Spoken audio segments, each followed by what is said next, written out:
দুইটা খুব সুনির্দিষ্ট উদ্দেশ্য আছে। একটা উদ্দেশ্য হচ্ছে আপনারা যারা যুবরা আছেন তারা যেন পানির অধিকার নিয়ে সচেতন হতে পারেন।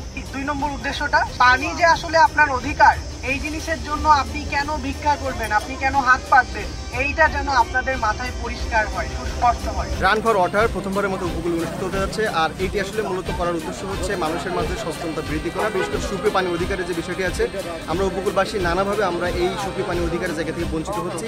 তো আমরা রান ফর ওয়াটার ম্যারাথনে এই একটা মেসেজ দিতে চাই যে আমরা উপকূলীয় জনগোষ্ঠী আর কতদিন দৌড়াইতে হবে পানির জন্য।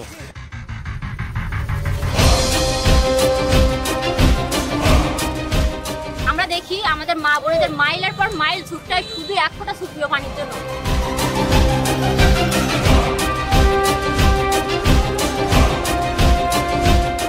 আমরা যে আজকে দৌড়চ্ছি, এই যে পুরো ম্যারাথনটা আমরা কেন দৌড়াচ্ছি? আমরা দৌড়াচ্ছি যে আমাদের মা বোন ভাইদের যে পানির কষ্ট, সেই কষ্টটা যেন আমরা নিজেরা উপলব্ধি করতে পারি, এই জন্য আমরা দৌড়চ্ছি।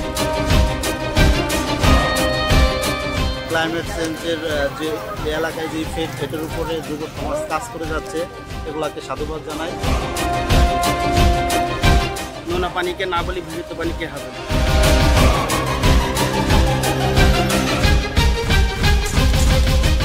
আমাদের এই উপকূলীয় মানুষের বেশিরভাগ মহিলারা তার এই সুপ্রিয় পানি তারা সংগ্রহ করতে যায়। 2 কিলো 3 কিলোমিটার তারা সেই পানি আনার জন্য তারা সময় ব্যয় করে এবং তারা দৌড়ায় যেন তারা নিরাপদভাবে তারা সুপ্রিয় পানি গ্রহণ করতে পারে।